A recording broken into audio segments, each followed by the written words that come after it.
오늘 말씀의 제목은 말씀을 믿고 가더라. 말씀을 믿고 가더라. 신앙생활의 중요한 단어 중에 믿음이라는 단어가 있습니다. 믿음이라는 단어는 많은 곳에서 사용이 됐죠.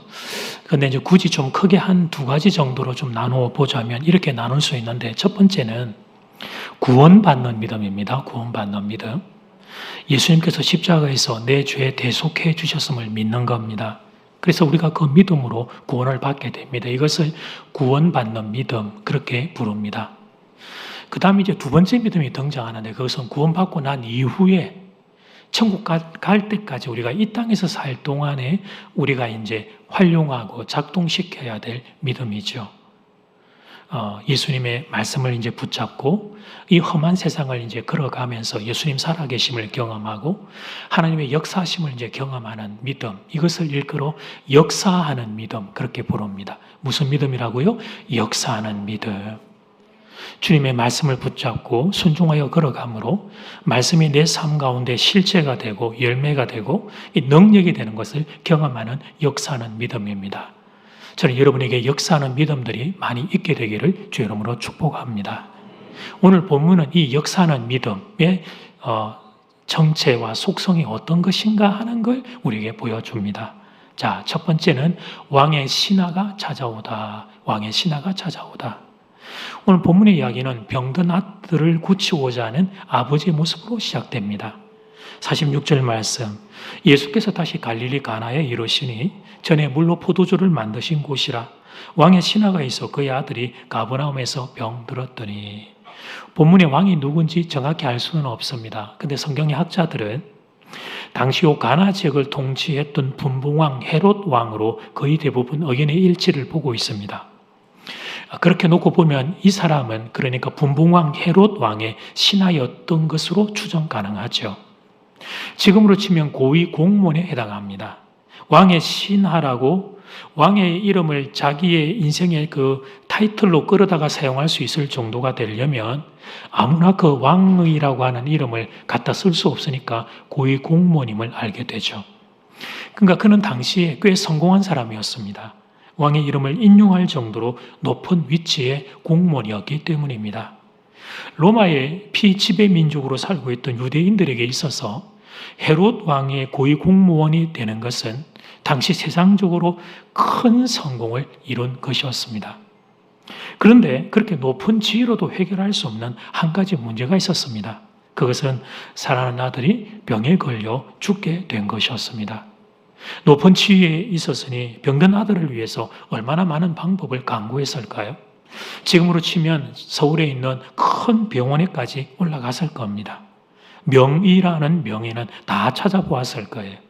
그런데 그 모든 것이 허사였어요. 많은 노력을 기울였는데도 아들은 죽음 직전에 이르게 됩니다.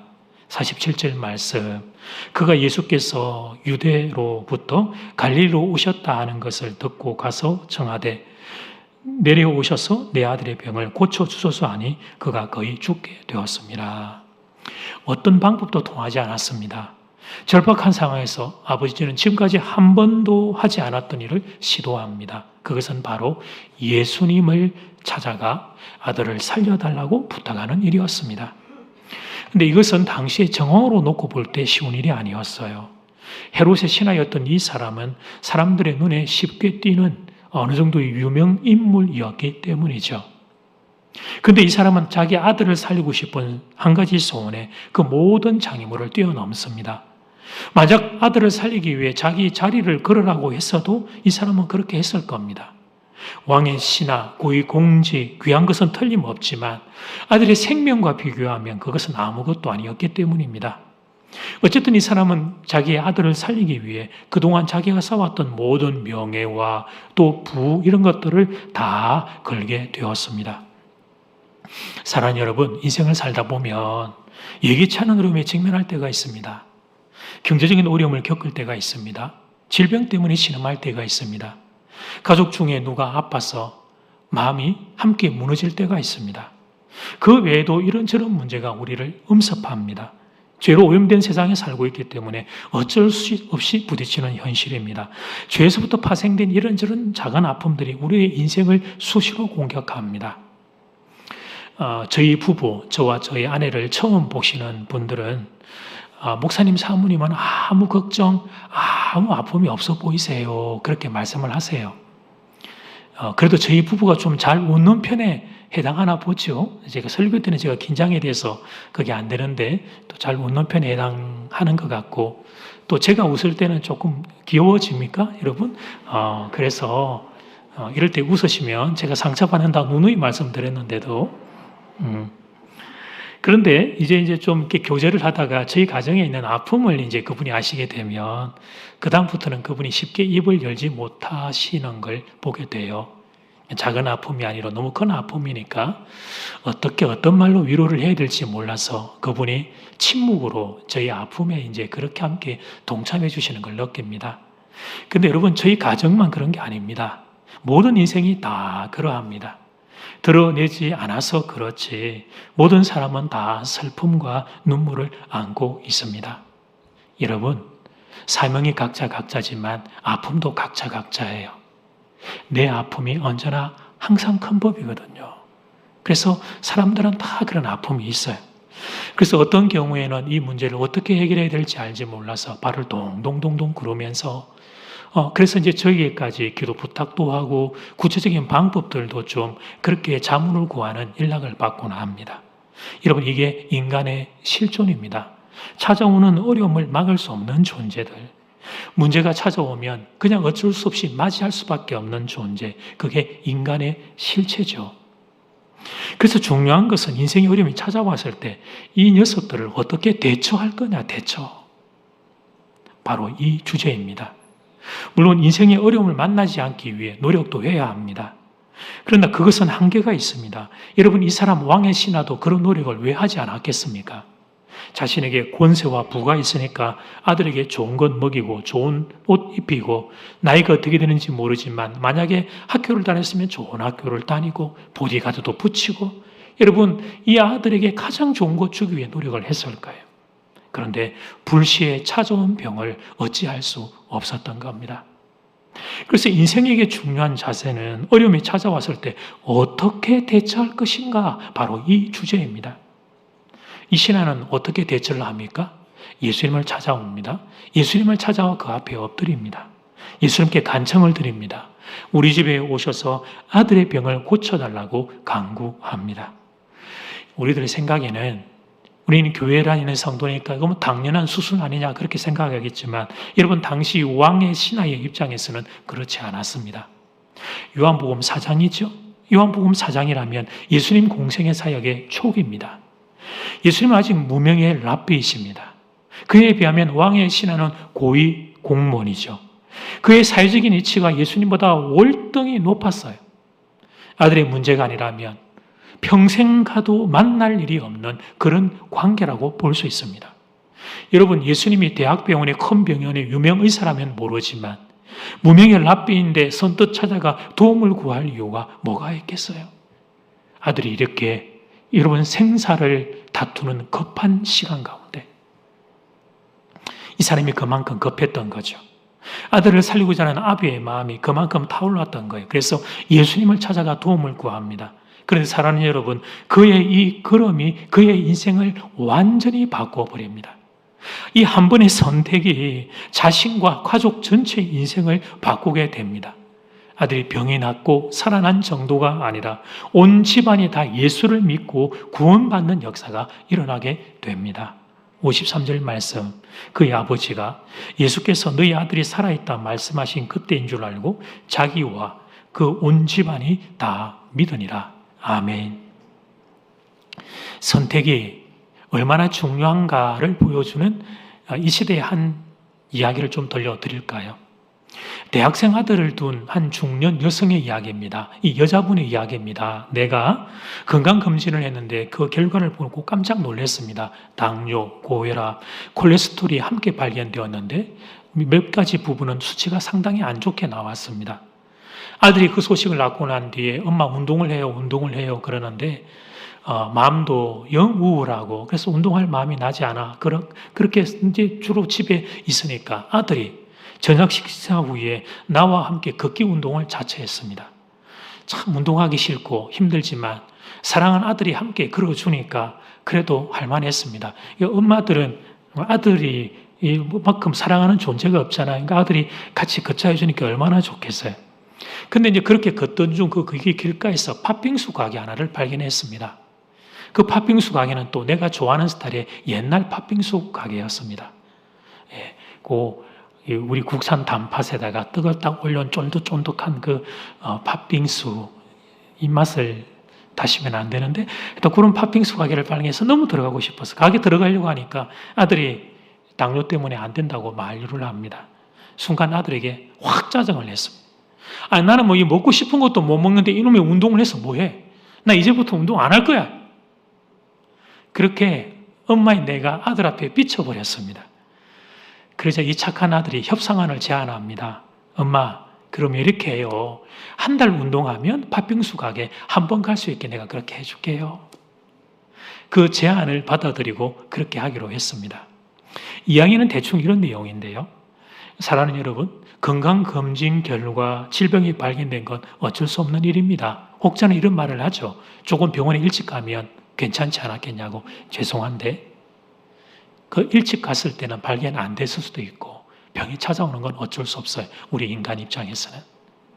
그런데 그 소식을 듣고 주저앉고 포기하고 절망하지 않았죠. 그래서 운동을 하기로 마음을 먹었습니다. 이게 잘했던 선택 1번. 그리고 여러분 두 번째로 생각할 것은 팥빙수 가게 먹고 싶으면 혼자 몰래 가면 되지 뭐. 그럼 아들하고 약속하고 그럴 필요 뭘 있어요. 슬쩍 몰래 가서 혼자 먹고 와서 입 썩 닦아버리면 누가 알겠어요.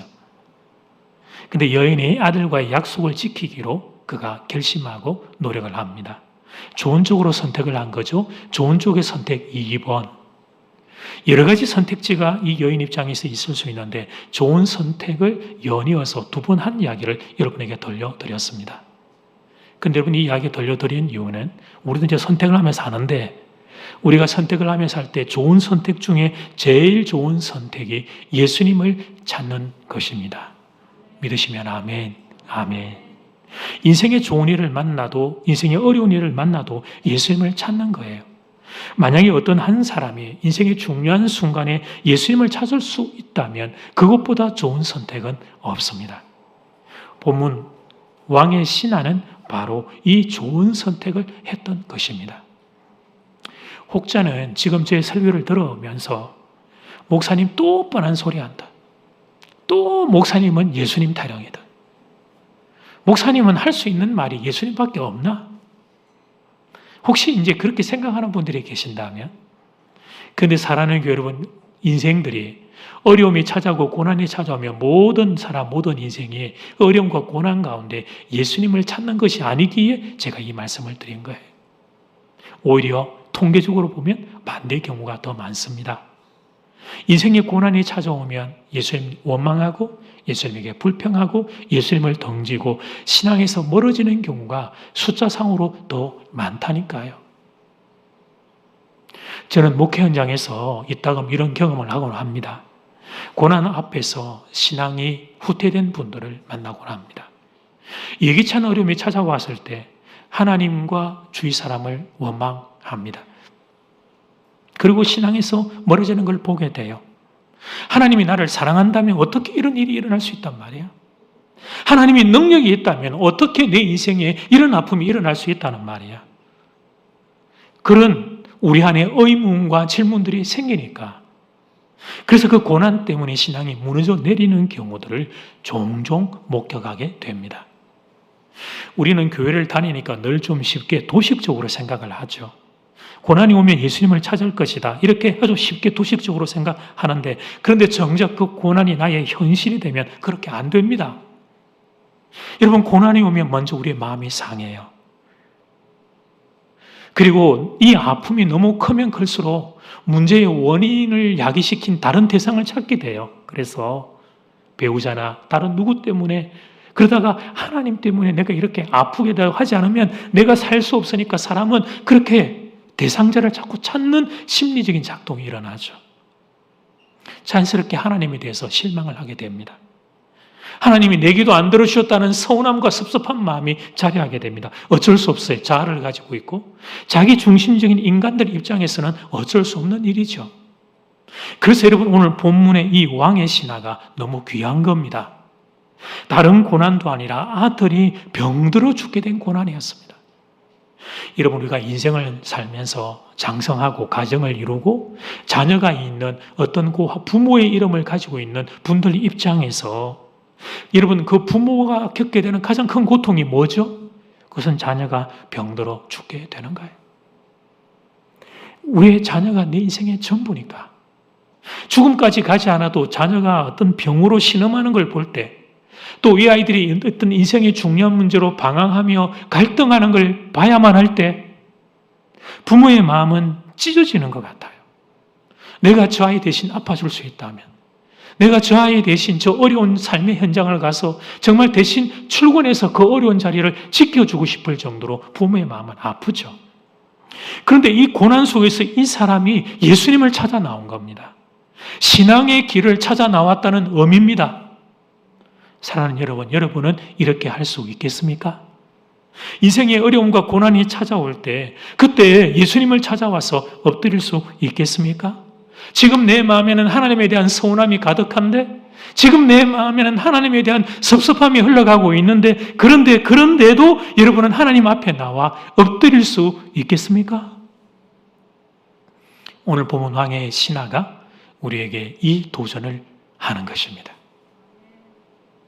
저는 여러분이 주님 앞에 나와 엎드릴 수 있는 분들 되기를 주의 이름으로 축복합니다. 아멘. 자, 이제 두 번째, 말씀을 믿고 기다리라.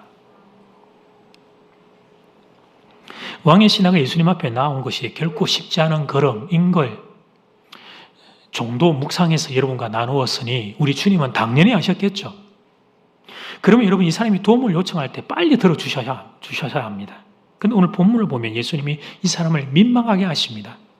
이 사람이 예수님께 아들 병 고쳐달라고 요청을 하는데 그 요청을 듣고 예수님이 처음 하신 말씀이 48절 말씀.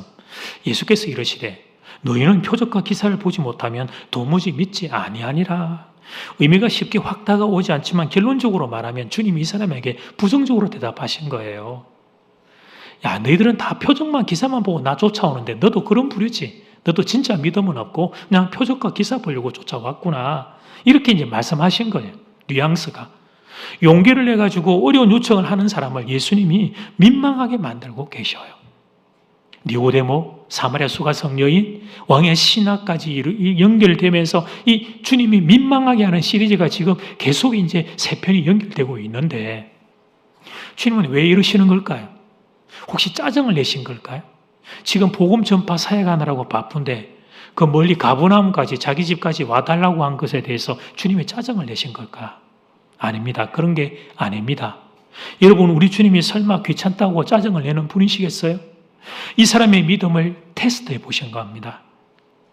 여러분 제가 요한복음 강의지만 다 읽을 수는 없으니까 조금 건너뛰었는데 오늘 본문 바로 위에 있는 44절을 보면 주님이 이런 말씀을 하세요.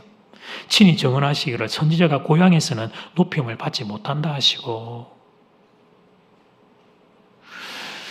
주님은 나사렛에서 태어나셨는데 나사렛을 포함하고 있는 큰 지역이 갈릴리 지역이거든요. 주님이 이 갈릴리 지역으로 가시면서 이 말씀을 하시면서 가셨어요. 그런데 그 갈릴리 지역을 갔는데 주님을 높이는 한 사람을 만난 거예요. 왕의 신하를. 이 사람이 보니까 왕의 신하라고 높인 신분까지 가지고 있어요. 이 사람이 가버나움에서 가나까지 32km를 달려와 예수님께 엎드린 거예요. 지도를 보시면. 갈릴리 지역이죠. 크게. 가버나움에서 이 사람이 왔어요. 가나까지. 저기가 32km고 예수님의 본지 출생의 고향은 나사렛이고 근데 어쨌든 저기를 통틀어서 갈릴리 지역이 이제 이 광야의 개념으로 주님의 이제 그 고향의 언저리다. 우리가 이렇게 볼 수 있는데 그러니까 이 사람이 가버나움에서 가나까지 32km를 지금은 차지만 차가 없으니까 도보나 많이 해야 말을 타고 왔을 텐데 그 멀리 와서 예수님을 높이는 이 사람을 보면서 주님이 이 사람의 믿음을 테스트해 보신 거예요. 고향 땅 갈릴리를 가면 주님을 인정하지 않을 것이라고 생각했던 그곳에서 믿음의 사람을 보자 한번 슬쩍 들어보신 거죠. 사람들이 표적과 기사 때문에 다 나를 따라다니는데 너도 그런 부류가 아니냐라고 이렇게 말씀하셨던 거예요. 여러분, 이렇게 내가 정성을 다해서 찾아왔는데 상대방이 나를 민망하게 하면 우리는 일반적으로 확 돌아버립니다. 그 먼 거리를 찾아왔는데 왕의 신하라고 하는 자기의 신분을 내려놓고 엎드렸는데 그런데 자신을 무시하면 우리는 확 돌아버리죠. 에이, 제가 그 뒤에 단어는 말을 할 수가 없고 그냥 에이, 그리고 욕을 그냥 바가지 쏟아놓고 그냥 가버리는 거예요. 구약의 나만 장군이 그 좋은 예입니다. 나병을 고치기 위해 이스라엘을 찾아왔다가 엘리사 선지자가 코빼기도 보이지를 않죠. 그리고는 종을 보내서 요단강에 가서 7번 몸을 담그라 했더니 나만 장군이 확 돌아버립니다. 요단강에 몸 담그라는 것도 기분이 나빴지만 선지자가 나와서 코빼기도 안 보여준 그게 나만 장군의 자존심을 그냥 여지없이 무너뜨렸던 거예요. 물론 부하들의 간청으로 나만이 마음을 다시 돌리기는 했지만 여러분, 사람의 마음이란 그런 거예요. 근데 이 사람은 예수님이 슬쩍 이렇게 한번 테스트하기 위해서 밀어내시는데 그런데 물러서지 않고 오히려 예수님께 더 가까이 전진합니다. 49절 말씀, 신하가 이르되 주여 내 아이가 죽기 전에 내려오소서. 다시 한번 간절히 주님께 부탁을 드려요. 내 아이가 죽기 전에 우리 집에 한 분만 와서 기도해 달라고 간절히 청원을 드립니다. 그러니까 이 사람은 자존심 있는 거 다 바닥에 던져버린 거예요. 주님이 밀어내는데도 그 높은 지위의 신분에 명예와 자존심을 다 내려놓고 주님께로 전진을 해요. 그래서 주님이 치유를 선포하십니다. 50절 말씀, 예수께서 이르시되 가라 너희 아들이 살아있다 하시니 그 사람이 예수께서 하신 말씀을 믿고 가더니. 너희 아들이 살아있다고 예수님이 선언하셨습니다. 이것보다 행복한 말이 없죠. 너무너무 행복한 말이. 그런데 한 절 넘어가지 않고 바로 그 한 구절 안에 그 뒤에 이 후반부에 진짜 문제가 있는 게 보이는 거예요. 그건 예수님께서 네 아들이 이제 병이 나았다, 살아있다. 그러시면서 하시는 이야기가 너희 혼자 집에 가라는 거예요. 네 혼자. 예수님이 같이 안 가신대요. 그리고 너 혼자 집에 가라는 거예요. 그냥. 여러분, 그때나 지금이나 치유의 일반적인 방식은 이러합니다. 환자의 머리는 그 사람의 인생 전체를 상징하니까 머리나 환부에다가 손을 올리고 기도하는 것, 그게 일반적인 치유의 방식이었습니다. 오늘 본문과 같은 치유의 방식은 잘 없는 방식이에요. 지금 현재 여기 가나에서 선포를 하면 32km 떨어져 있는 가브나움의 집에서 병의 치유가 일어나는 것, 이것은 흔치 않은 치유의 방식이었습니다. 그런데 예수님께서 많은 치유의 방식이 있는데 일부러 오늘 이런 특별한 치유의 방식을 선택하신 거예요. 이것도 특별한 일이죠. 근데 더 놀라운 일이 있어요. 그것은 이 사람이 말이에요. 딴소리 안 하고 군소리 안 하고 예수님이 하신 말씀을 듣고 믿고 그냥 집으로 갔다는 거예요. 저는 오늘 본문에 몇 가지의 기적이 있는데 이 사람 주님 앞에 나온 것, 아들이 병 나은 것, 집안이 구원받은 것. 근데 저는 가장 큰 기적이 뭐냐면 이 사람이 예수님의 말씀을 그냥 믿고 집으로 간 것. 저는 그게 가장 큰 기적이라고 생각을 해요. 그래서 여러분, 저는 오늘 이 9절에서 50절에서 한참을 머물러 있었어요. 어떻게 이럴 수 있을까? 예수님을 모시고 가야지. 이 바보 같은 사람이 자기 혼자 집에 가서 뭘 어떻게 하겠다고? 그동안 자기가 아버지로서 권세와 부요가 있어도 아들 병 못 고쳤는데, 그런데 그렇게 빈손으로 집에 돌아가서 그 아들 죽어가는 어떻게 하겠다고? 혼자 집에 가서 뭘 어떻게 하겠다는 거예요? 여러분, 그 집은 아들이 아직 병중에 있는 집입니다. 아들이 지금 죽어가고 있는 집입니다. 상황과 환경이 하나도 변하지 않는 집입니다, 여러분. 그러니까 어떻게 혼자 가요? 예수님을 모시고 가야지. 여러분, 저라면 이렇게 행동했을 것 같아요. 예수님, 아들의 병을 고쳐주시니 감사합니다. 치유를 선포해 주시니 감사합니다. 먼저 감사 인사드리고 뒤에 이어서 진짜 목적을 이야기해요. 그런데 예수님, 한 가지만 부탁을 드릴게요. 우리 집에 딱 한 번만 좀 와주세요. 한 번만. 바쁘신 줄 아는데 제가 좋은 말을 모실게요. 돌아오실 때는 마차로도 모셔드릴게요. 와서 한 번만 기도해 주시면 이후에 주님, 우리 가정이 평생 동안 예수님 사역하시는 것 최선을 다해 섬길 테니까 우리 집에 한 번만 좀 가주세요. 여러분, 저는 그렇게 행동했을 것 같아요. 근데 이 사람이 예수님의 말씀을 듣더니 믿고 그냥 갑니다. 너무 놀라운 일이 일어난 거예요. 사랑 여러분, 왕의 신하는 이 사람은 주로 지시하고 명령하는 것이 많은 사람이었을 거예요. 이 사람의 지위를 정확히 알 수는 없으나 앞에서도 말씀드렸지만 왕의 이름을 타이틀로 끌고 올 정도면 차관, 장관급 정도는 되었다고 볼 수 있고, 그러면 이 사람의 위에는 몇 사람밖에 존재하지 않죠. 왕하고 몇 사람 정도만 존재하고, 그리고 자기 주위에 있는 대부분의 사람들은 아래 사람이었을 가능성이 높습니다. 그러니까 여러분, 이 사람은 주로 지시하고 명령하는 게 많은 라이프 스타일이에요. 물론 순종하는 일이 없는 건 아니에요. 왕이 계시니까. 그리고 그 위에 직급을 가진 분들도 계실 테니까. 그러나 횟수로 놓고 보면 그가 순종해야 되는 횟수보다 그가 명령하고 지시하는 게 훨씬 더 많은 라이프 스타일을 지니고 있는 사람이었죠. 그런데 50절 하반절 말씀을 다시 한번 보면 그 사람이 예수께서 하신 말씀을 믿고 가더니, 이 사람이 여러분 순종을 하고 있습니다. 순종을. 예수님의 말씀을 듣고 순종을 하고 있습니다. 순종을. 이 사건을 마무리하면서 54절 마지막 절에 보면 두 번째 표적이란 글귀가 있죠. 두 번째 표적. 여러분, 요한복음에서 첫 번째 표적은 뭡니까? 가나 혼인잔치에 물을 포도주로 만든 거죠. 성경 퀴즈 내면 첫 번째는 다 맞춰요. 이제 두 번째 내면 한 절반이 틀리죠. 네.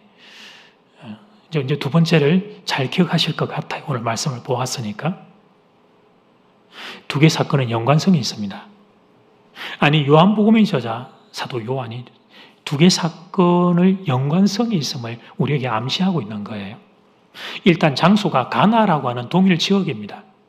그런데 더 중요한 연관성이 있습니다. 첫 번째 기적은 하인들의 순종을 통로로 해서 일어났습니다. 물을 떠서 갖다 주라고 하는 주님의 말씀에 그대로 순종한 하인들의 걸음을 통해 기적이 일어났습니다.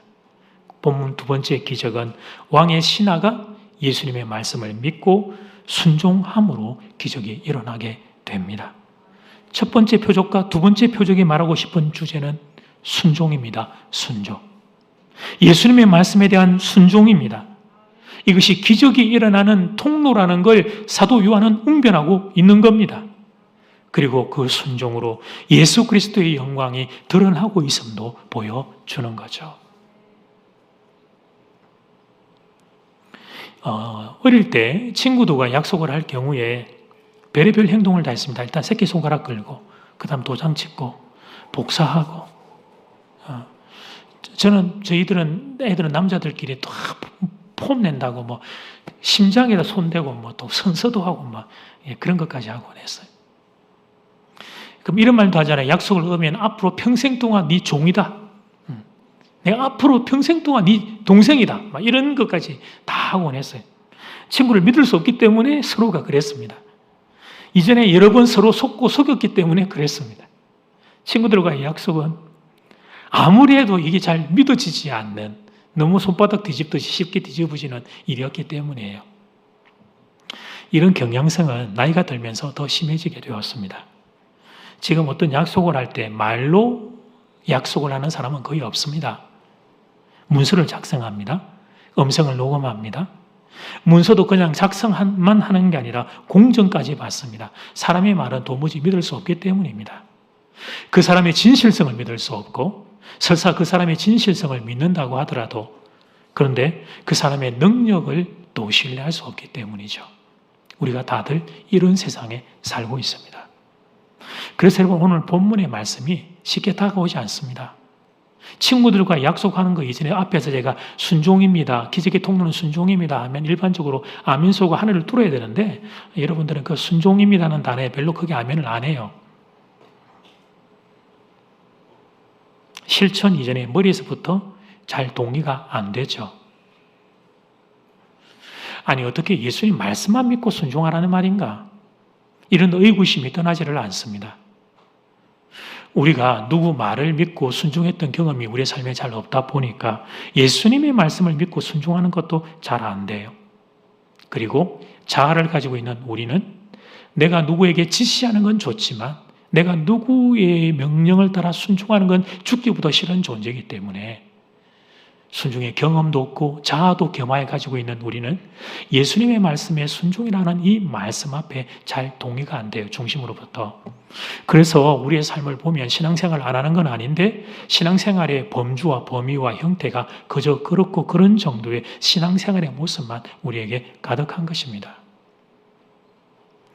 사랑하는 여러분, 성경의 위대한 인물들을 보면 하나님의 말씀, 그 말씀을 믿고 순종하여 걸어갔던 분들이라는 걸 우리는 발견해요. 대표적으로 보면 모세를 보면 광야의 흙먼지 속에 살던 자신에게 하나님이 찾아와 이스라엘을 구원하라고 했을 때 모세는 하나님이 그 말씀이 도무지 믿어지지 않았어요. 자기는 그 일을 감당할 역량이 안 되니까. 그런데 결국 하나님의 그 말씀을 믿고 순종해 걸어갔을 때 그는 이스라엘의 출애굽의 역사를 이루어내는 놀라운 하나님 나라의 역사의 주인공이 되었습니다. 모세에게 바톤을 받았던 여호수아는 어떻습니까? 모세가 떠나고 갑자기 지도자가 된 여호수아, 두려움 가운데 떨고 있을 때 하나님이 여호수아에게 찾아와 말씀하십니다. 다른 말씀하지 않았습니다. 율법책 이 말씀을 네가 딱 주야로 지켜 묵상하고 가면 그러면 내가 너와 함께 하겠다. 그리 약속하셨죠. 모세에게는 지팡이라도 줬는데 여호수아에게는 지팡이도 주지 않으셨어. 모세를 통해 들었던 말씀을 네가 그거 기억하고 가면 내가 너와 함께 하겠다. 그리 말씀하셨고 여호수아는 두렵고 떨리는 마음을 진정시키고 그 하나님의 말씀을 붙잡고 한 걸음 요단강 건너고 그 다음에 여리고 건너고 그렇게 한 걸음 한 걸음 걸어갑니다. 순종합니다. 그래서 약속의 땅 가나안 정착이라고 하는 위대한 역사를 여호수아의 걸음을 통하여 이루어내게 된 거죠. 사랑하는 여러분, 오늘 본문이 그 사실을 우리에게 다시 입증해 보여주고 있는 거예요. 예수님의 말씀을 믿고 순종할 때 어떤 기적이 일어날 수 있는가를 보여주는 겁니다. 사랑하는 여러분, 어떻습니까? 여러분도 이런 기적의 주인공이 되어보지 않으시겠습니까? 많은 사람들이 예수님의 말씀을 잘 안 믿습니다. 그 다음 좀 믿는 것 같아도 순종하는 자리까지는 보면 진짜 찾기 힘듭니다. 그러나 여러분은 예수님의 말씀을 듣고 믿고 순종하는 사람이 될 수 있으면 좋겠습니다. 그것이 바로 역사하는 믿음, 하나님의 역사를 경험하는 믿음, 그리 부르는 거고 그리고 그들의 삶을 통해 그리스도의 영광에 더 찬란하게 빛나고 드러나게 되는 것입니다. 사랑하는 교회 여러분, 오늘 우리는 두 번째 표적까지 보았습니다. 첫 번째 표적은 지난번에 보았고 제가 여러분을 축복하는 건 여러분의 삶에서 제3, 제4, 제5의 영광스러운 표적이 나타날 수 있기를 주의 이름으로 축복합니다. 아멘.